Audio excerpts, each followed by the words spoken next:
Never fear, Mr. Pedantic is here.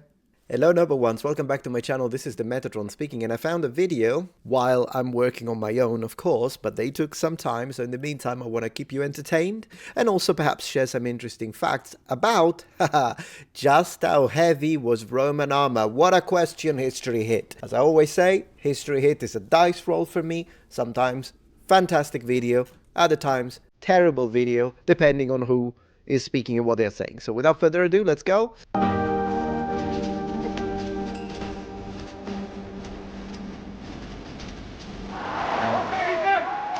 Nice shot.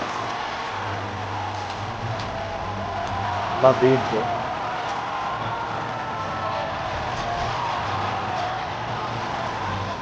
Glory to Rome, look at that. Hello, I'm Tristan Hughes, doer of all things ancient history at History Hit. And today on the YouTube channel, I have come here to the site of Kalkriese in Germany because this was where... Oh, he went to Kalkriese. So he's, yeah, of course, this is about armor. So are they only going to talk about the Kalkriese Lorica segmentata, or are they also going to mention core bridge types? Fascinating. Or Alba Iulia, that one is never mentioned. Archaeologists have discovered an array of incredible artifacts belonging to one of the greatest defeats the Romans ever suffered, the Battle of the Teutoburg Forest.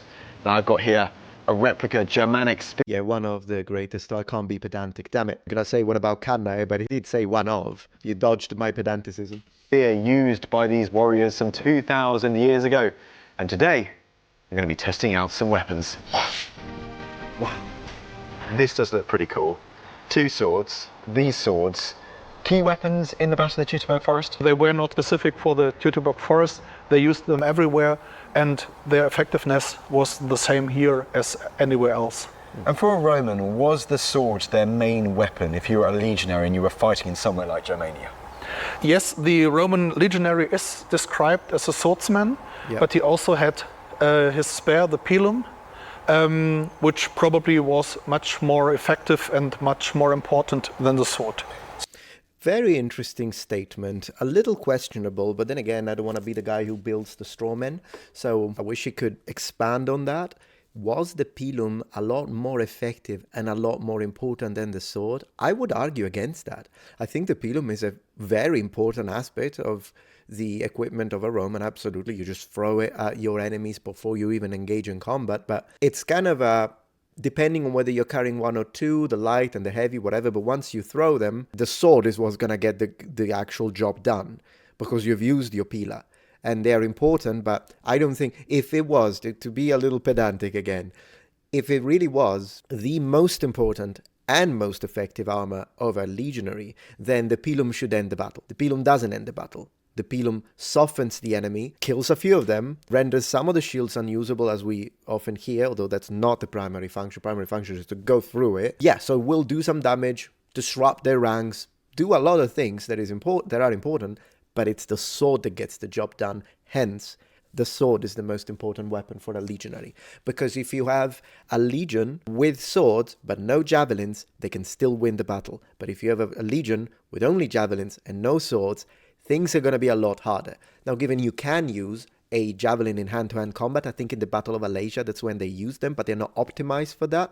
They're not optimal. They can be used as spears in hand-to-hand, but they're not optimal for that. I double down on that. No, the sword is the most important weapon for the legionary, at least of Imperial Rome. So which one here is the Roman sword that we're looking at? This one is the Roman sword. Okay. And first of all, look at that scabbard with the gems and everything. It's beautiful. Can we imagine scabbards being like that? Yes, this is a replica of a Kalkriese scabbard. So the gems and the silver fittings have been preserved here. So this is actually a reconstruction of a Roman scabbard discovered during the Teutoburg Forest ambush. Probably belonging to a soldier who was either a veteran or just a little richer, because not every soldier could put the gems. It's like you do see, though, with the passage of time, that they do invest money on either some people buy the silver masks, for instance, if they are officers and they can afford it. Other legionaries just, maybe they can't afford that, but they can afford to decorate their belts. Usually that's where they start spending money, because the belt is something, the cingulum is something that you wear, whether you're wearing armor or not, because it's what distinguishes you as a military man as opposed to a civilian. Even if you're not wearing armor, you wear that on top of your tunic. So yeah, those kind of scabbards and decorated probably mean this was a successful soldier up to this point. Wow. At least the scabbard. We didn't find the sword, sadly. Okay. So what does it look like? Come on. So it has a two-edged blade. Yeah. That is a bit narrowing in this part and that getting wider and then ending in a very long and pointy point that is quite thick in the end. And it's symmetrical and also has a symmetrical handle. Yeah. This sword is optimized to stab against armored opponents. So this long and thick point is able to penetrate armor, for example, to penetrate chainmail armor and to get in between the plates of a segmented armor. But wait, that's Roman armor. So it's designed to pierce Roman armor. Yes, basically it's optimized against an opponent that is equipped the same as the Roman army. And also it's quite short, but it's quite well balanced as well. It's well designed for a sword, and also I mean, the sword is optimized against anything. You can, of course, penetrate flesh easily with that, and it's excellent at that. Could you penetrate lorica segmentata? Very, very difficult to do. You wouldn't really try to do that. You would try to stab them in the face, in the neck, in the arms, anywhere really. So I don't know about that. And when it comes to penetrating mail, we have specific mentions by Romans that tell us that even a cavalryman with a spear couldn't penetrate mail when it was well made. Possible that maybe some of the mail, particularly if it was on the cheaper end, could have been penetrated by a good, well-placed strike with this. Yes, it's possible, but not that easy. I don't know if it's designed to do that. Usually you would still try. First and foremost, of course, Romans were mostly fighting people that weren't armored unless we put them against the Carthaginians. With that being said, this sword was designed by the Iberians first. The Gladius Hispaniensis was designed by the Celts in Hispania, so in the Iberian Peninsula, under the control of the Carthaginians. So the Carthaginians are the first to use these swords against the Romans who weren't using these, were using copies and Siphos and Latin B, Celtic swords at the time during the Second Punic War, and then the Romans adopted them and copied them. Is it quite easy? Let's say during those opening bouts in the Teutoburg forest, you're surprised the Germans are charging towards you. Right. Would it be quite easy for a Roman legionary to get this out from their side? Oh, yeah. The sword would be quite easy. They can get it out, and as it is quite short, it is no problem in a forest or anything else. So the iconic, very central pommel there on the Roman sword, this caught my eye because it looks so different, if you don't mind me. Of course. Don't And it mind, looks don't very, mind. very different too. This isn't a Roman sword. No, it is not. It's a Germanic sword. Here you go. So talk us through, what does this mean? How is it designed? What is its main purpose? It's a typical Germanic sword for the time shortly before or of the Battle of the Teutoburg Forest. This is a one-edged sword. Oh, that one there, yep. Yeah, So yeah. you have only one cutting edge, and so the grip might be, or I never understood people touching the edge when they say it's cutting. I don't think this is sharp, but still, people do that. We're like, oh, it has two edges. Oh, really? And then they immediately, I don't know why people do it. It always gives me anxiety. is asymmetrical, which, by the way, fits better in a human hand. That is asymmetrical too. It's quite wide, getting to a broader point than the Roman sword. If you can take the Roman sword, if we compare this, you see it doesn't have to get in that deep to get a very wide wound, Right. whereas the Roman sword has to get in much deeper. And the second thing is, I think it will get deeper more easily, though, due to the design. So it will get in deeper. In my opinion, this is designed to penetrate. that this very long pointy point tends to get stuck in wood or bones, whereas this one is easier to get out again. Which is also quite interesting, isn't it? If this is designed for fighting against heavily armoured opponents, and this is designed really to isn't. fight against lightly armoured opponents or no armour, it always feels like a bit of a mismatch because the Romans are fighting lightly armoured opponents. Yeah. The Germans are about to fight very heavily armed Romans. I'm exactly with him, which is why the statement is nonsensical. The Roman Gladius is designed to do it both. It's designed, you can absolutely use it against, and very effectively, against people who aren't wearing any armor. And in fact, it's excellent at that. But you can still make it work against people with armor, although Yeah, I think what the expert said is nonsensical. Don't mean any disrespect. I think it's just repeating something that you hear at a reenactment event. You often hear stuff at reenactment event that is wrong, and then people just repeat it. For instance, I once heard this idea that Romans wouldn't close the center of the armor because someone wasn't closing it, so they had to justify why. No, you're not closing it because you're not wearing it right. The Romans would absolutely overlap the core, the center of the... So it just is what it is.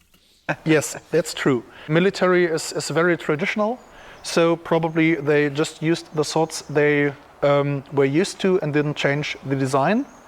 Oh my gosh, this is bad. Oh, sorry, completely disagree. I don't want to stop every time. I know you're going to think I'm annoying and condescending and arrogant, but guys, the Romans were not very traditional. What he said now is not a representation of the Romans. I don't know if he means it for both Romans and Germanic tribes. I don't know, but the Romans are the exact opposite of that. The Romans change and adapt constantly. The Roman armor, mail armor, it's Celtic in origin. In fact, they call it Gallica because it comes from the Gauls. So they had adapted it and changed it over and over and over again. Also, if that were the case, they wouldn't have even designed the lorica segmentata, but they did, in my opinion, because they were trying to contrast some populations of the steppes that were heavily reliant on ranged weapons. So they wanted an armor that could defend them more easily against arrows. That's my opinion as to why the lorica segmentata is designed the way it is. They added crossed bars on top of the helmets because they were dealing with falcata and swords that could actually hit them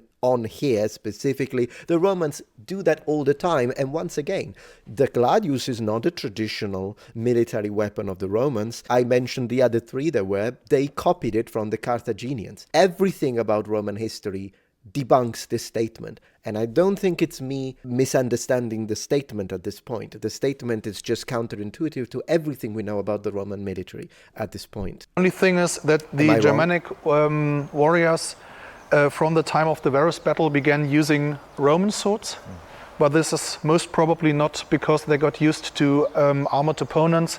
It's just because it was easier to get a Roman sword than to make one themselves. Yeah, so you can, when the battle starts, you couldn't imagine some Germans actually using a sword like this. It would still be swords like that. Yeah.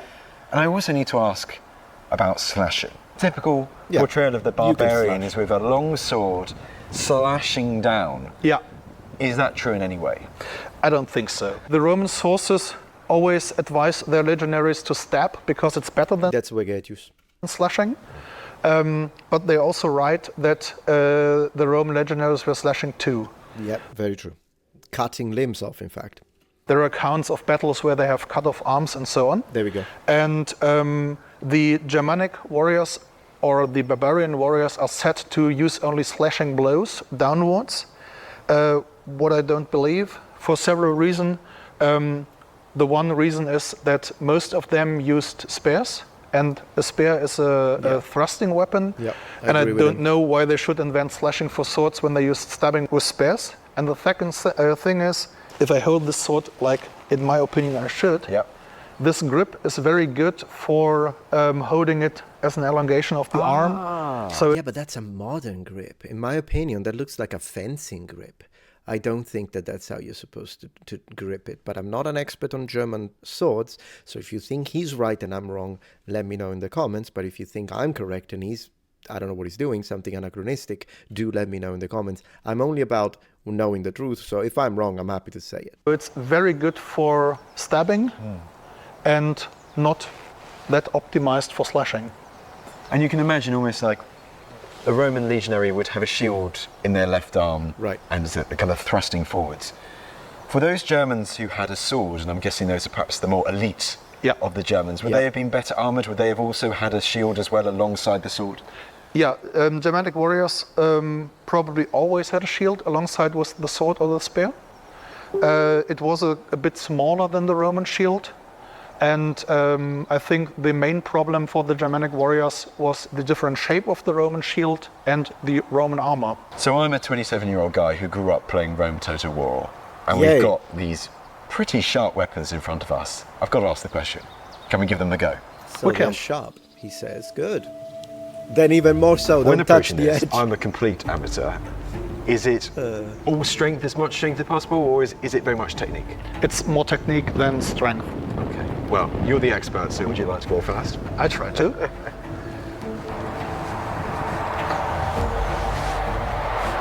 Left-handed. Nice cut. Straight through. Yeah. I wish they didn't zoom in. I would have wanted to see how he swung and how, like, his posture and everything, but... You cut right through there on that slice. Really emphasises how it could cut if need be, doesn't it? Yeah. I mean, armour-wise, or even human flesh-wise, what does that represent? The Japanese say that this represents a human arm. And you're an expert. You've been doing this for many years. Yeah. This is my first go, so it's my turn now. It Wish is. me luck. Yeah.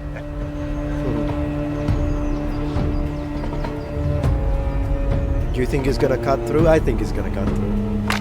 Yeah, look at that. If I were him, I would have moved the right leg forward as he was doing this. That's the only thing I would have said do different. He still achieved it, so very nice. Well done. That's all those years of Total War, my friend. Yeah. That German's not walking away from that. No. I mean, would that be bone? Could that go through that bone? Of course. Wow. A living bone, I would say so, yeah. You wouldn't have thought that. It just shows how sharp they are.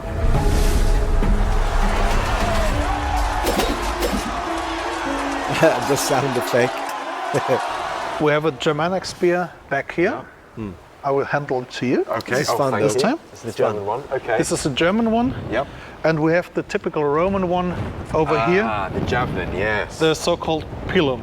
Yep. Yeah, I think it's not just a javelin, it's also for thrusting. Okay. We have depictions where you see Romans thrusting or using them as thrusting manner, not only Yeah. throwing. And it's such an iconic design, isn't it? I mean, Yeah. why do they construct it like this? You have this square, narrow point that is armor piercing, so through plate armor, but also through shields.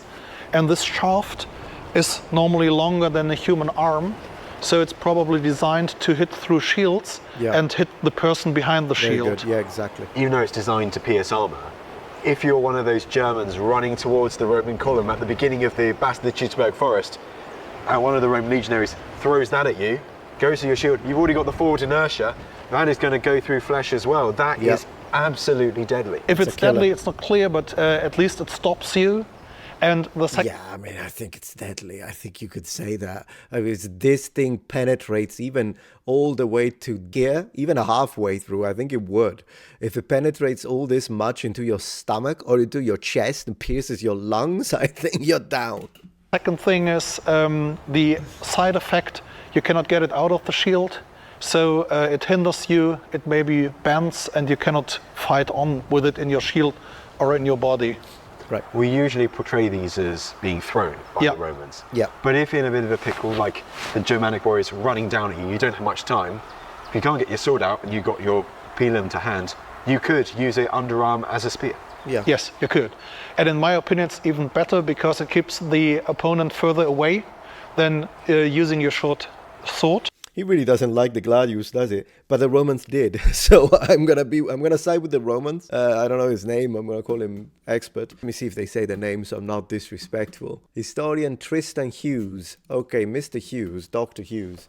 I disagree with that. The Romans really, really, really trusted in their swords. I don't think that if the Romans thought that the pila were better in hand-to-hand combat than the gladi, then they would have used the pila in the majority of hand-to-hand combat during Roman history. They didn't do that. So no, I think the Romans thought that these were great to do damage at the beginning, but then they are going to go in with the swords and cut them into pieces and pierce them to pieces. That's what the Romans thought was most effective in considering the efficacy and power of the Roman military machine. So I wouldn't throw my last pilum.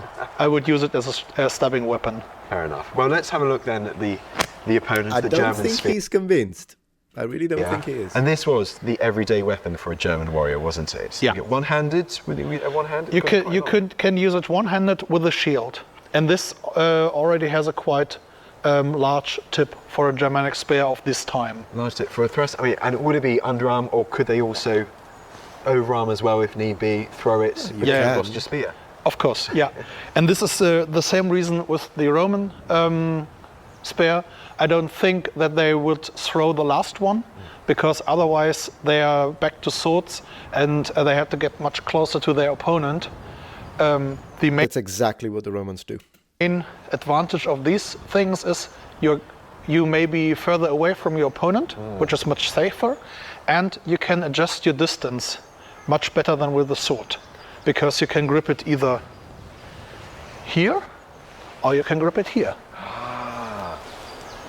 How effective would a spear like this have been against an armored opponent? Not very effective. Not very. This wouldn't pierce armor, and it wouldn't pierce shields. This is mainly of use against an unarmored opponent. I know Tacitus wrongly, I think he says that there isn't any iron in Germany, which of course there was. But to create something like this, quite easy. You can see how they were mass produced by the Germanic warriors. This is a quite easy thing to produce, and you don't need so much iron to produce it. Yeah. This is the main difference to a sword. And also, so let's say those first attacks by the Germans in the forest, and they're coming down, they're descending on the Roman column. Some of the legionaries getting ready, they'll have their javelins out, or potential spears. Do you think they would have had time to throw one of these, or would they immediately have used them as a melee weapon?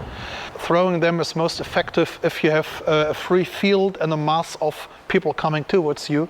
That means in a foresty kind of place with single people coming towards you, it would be more ineffective. Okay, so We have seen some channels that actually do this. I watched a video with a slinger who shows how they use the sling. And when you are proficient at throwing, whether it be sling, whether it be even throwing a stone, whether it be throwing a javelin, you can be extremely precise. Even if I don't have a massed formation coming towards me, even if I have single people coming this way, you can absolutely pick them one by one, and you can throw and hit them center of mass, of course, but you can hit them in the face if you're really good at it. And there is no reason to believe that the Romans weren't really, really good at it. Like, I'm talking at athletic level, top athletic, Olympic level throwers, most likely, considering how much, because they were professional. Once again, I think one of the things with the expert in question, even though I have agreed with some points, a lot of it is speculation based on what he thinks he would do. But when these speculations come from someone who has no military experience, unless he's an ex-soldier, I don't know, but then again, it's not hand-to-hand combat, even in that case, primarily, and it's contradicting what the Roman professional soldiers did and what the generals said that they were doing, I'm going to trust the professionals from the period, when there is a contrasting statement, 10 times out of 10. Fighting in that very narrow environment in heavy woodland, keeping hold of your weapon, much more important than throwing it and using it as a missile. Yes, and the second thing is it's much more probable to hit a bush or a tree in a forest than a Germanic warrior, so it's better to keep hold of it. You know what I'm going to ask next? Can we try these out too? Yeah. Oh, fantastic. So before they try these out, there's one more thing I'd like to say. The Romans did have units of spearmen. They were called hastati, and they are used in the very early Republic. But even though they maintain the core and they maintain the name hastati of the late Republican period are now using swords and shields, even though they are called hastati. So the name is a reminiscence of what they were using as a form of equipment, which explains the discrepancy. But it also shows that the Romans did have spearmen units, and they thought, no, we'll give them swords instead and a javelin so they can throw it. That speaks against everything the historian said in this film. What have we got here? What's this test dummy that we got here? It's just a simple board where we can have some thrusts to, and to compare the different sizes of the holes these weapons make. This is good against light armored opponents. That is good against heavily armored enemies. Exactly. And as always, it has the advantage against heavy armored opponents and the disadvantage against light or not armored opponents. Which is the majority of the opponents of the Roman army. This makes 0 sense. Of making a smaller hole. How exactly do you do a spear thrust? There are two possibilities, the overarm or the underarm, and both work with just throwing the spear but not totally letting it go, so throwing it and holding it at some point. Well, let's crack on with it. Would you like to go first? Yeah, Okay. I will.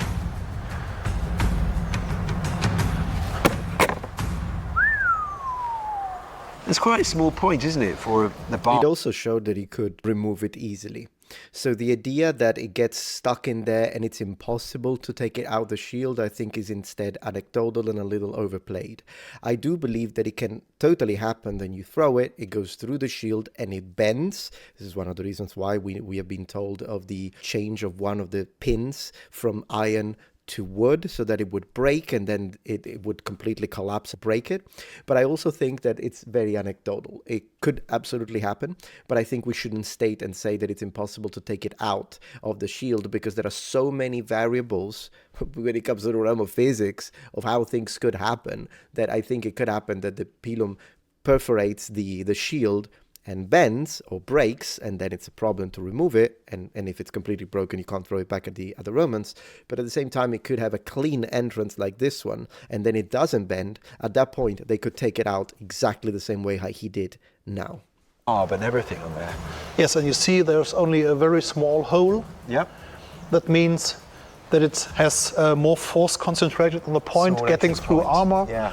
But if you hit an unarmored opponent, the hole it makes, and so the blood loss is quite small. Yeah. You can still pierce a lung or the heart or the stomach or any other vital organ, break bones. Give it a go with this. Let's go.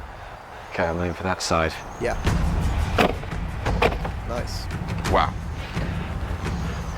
Big gaping wound there, isn't there? Of course, Yep. it went right through. It wouldn't go through a shield or through armor, but if you compare the sizes of the holes, Sure. and here you see the cut going give to him here. Yep. Yep. So this is a big bleeding wound. So that those cuts either side is from that kind of wider bit there. Exactly. Yeah. And this, Nasty. although very brutish against unarmoured or lightly armoured enemies, how effective would it have been against Roman armour? It wouldn't pierce through. Really? It would get through a shield a few centimeters, but not the whole shaft like with this one. Yeah, sure. So for Arminius and those who are attacking the Roman column, even though they've got the advantage of surprise, they've got the benefits of terrain that suits them, the weapons they've got still aren't the best for defeating this Roman army. They were not really good for fighting an armored opponent like the Romans were, yes. Wow, okay. It adds even more to the task that they faced. Yeah, that's why I say I think it would make more sense that if you're fighting someone in armor, you try and get through the gaps, you try and get through the face, you try and get through the, under the armpit if you can, you try and cut their limbs, try and wound them anyway to make a deep cut in the thigh. There are a lot of things you can try and do that is definitely a better idea than trying, for instance, to perforate center of mass when you've got double overlapping plates. Having seen what kind of damage the weapons of the era could do, Right. I took a look at another quickly developing military technology of the time: armour. Armor. Recruit Tristanus reporting for duty. Ingo, you've got your wagon full of equipment there. I've got my civilian tunic on. Let's go. I The see a Roman civilian Republican dress is a tunic usually made from wool.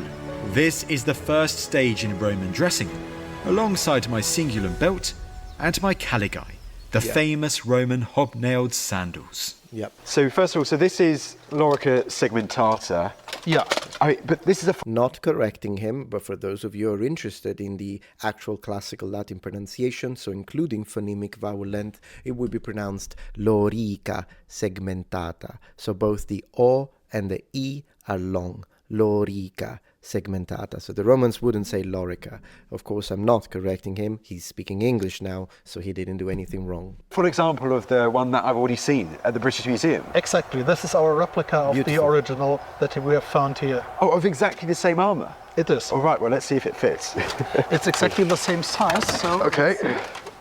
I think a Roman would most likely wear it on top of what we call a subarmalis. I think in the period sources they would be called toracomacus. So basically a sort of padded garment, and I believe they may have used different ones, one shorter for segmentata and one longer for hamata or gallica, but this is a speculative piece of information. Still, I wouldn't really wear it on top of the tunic on its own. On top of a single tunic, even worse. Like, I wouldn't do that. Go through the thighs.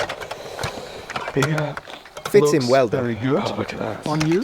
The buckles are preserved and also some of the leather. So this is how they linked all these different plates together. Yeah. One of the ways, I must yeah. ask, for a Roman legionary some 2,000 years ago, would they have been expected to do all of this themselves, or would have they had someone to put on their kit for Soldiers them? can help them. I Other think soldiers. they would have done it with their comrades, Yeah. which they were sharing a tent. It's very difficult to put on one of those by yourself.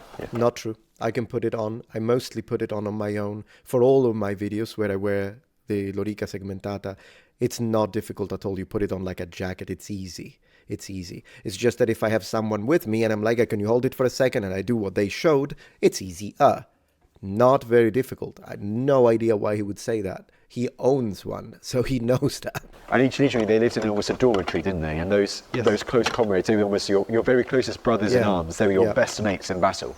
Exactly. It was a nice bit. And also I could still move around quite a lot. Was this modern technology for 9 AD? Oh, It was. This was the most modern thing you could get at this time.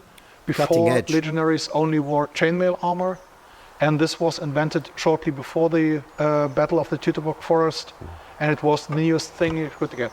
So what comes next? Yeah, about like 20-ish years before. First comes your belt again, Ah, right, yes. to show that you're legionary. This it is tight. a symbol of legionaries, Okay. and only legionaries were allowed to wear it.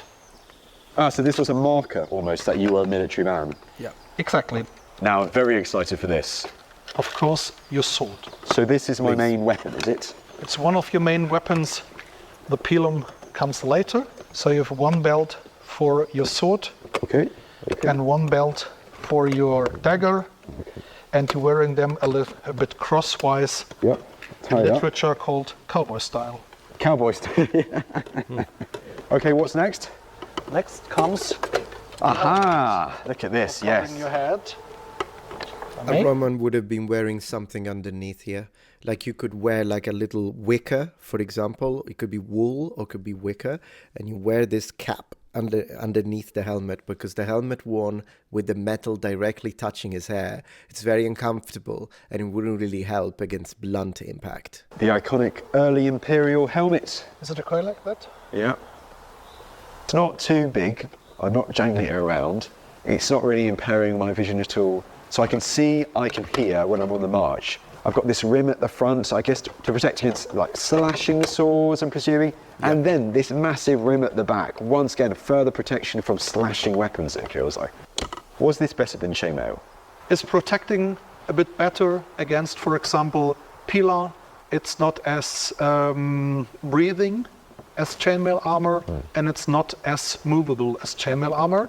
And the next thing is, for you it fits perfectly, but normally this one has to be fitted to the body of the wearer, whereas a chainmail more or less hangs down and fits to every size. And Yeah, I mean, I don't want to disagree with him too much on this. I think he's right in the sense that a male shirt is more forgiving than a lorica segmentata or any form of plate, but it still needs to be tailored up to a certain extent, because you don't want to waste and have a lot of rings and a lot of extra metal that will increase the weight if you don't need it because you have a relatively thin soldier. But anyways, I don't want to be too too nitpicky. more body shapes of legionaries. Almost one size fits all. Almost. Yes. So this kind of feels though the base. There is more to add to me to be a Roman legionary, isn't there? At least on march, yes. Okay. And you want to be on march. Forca. This is the so-called fulca. Yeah, the Forca. forca. Okay. This is the thing with which Roman legionaries carried. I'm puzzled as to why he's not using an actual imperial rectangular shield, since this is imperial gear, and he's instead using what appears to be a late republican shield because of it's not an early republican shield because it doesn't have the wooden boss, it's already metal, so this is post at least end of the Second Punic War, after the taking of the Iberian Peninsula and New Carthage from the Carthaginians. That's when they start implementing these, because they subdue and enslave 2,000 smiths that belonged to the Carthaginians of Celtic origins that could make these. But regardless, the armor is pretty nice. I have this, I own it. It's a very cheap replica of a Republican shield. I wonder why they don't have an Imperial one. But anyway, so he's gonna just march a little bit. As always, I don't want to finish the video, so do click the link in the description and the pinned comment down below to go and finish it. Give them the like, leave a comment. Do that because that's what we do. It's kind of a policy with this channel that occasionally I break when I'm either so fascinated that I don't notice that I actually watch the whole thing, or with channels like Oversimplified, because we kind of spoke directly. I really think he doesn't mind that, and they're already extremely successful successful and get millions of views, like tens of millions of views. So in that case, I don't think it's a problem. Plus, I know he's okay with me reacting to his videos because he told me directly. Appreciated the video, but I did disagree quite a lot with the expert. But do let me know if you agreed with the expert, maybe every time, and you disagreed with me. I have no problems with that. And or maybe you agreed with me, but except for a couple of points, do let me know in the comments. And thank you very much for watching. And I will see you tomorrow for my next daily upload. And remember, the Metatron has spread his wings. Goodbye.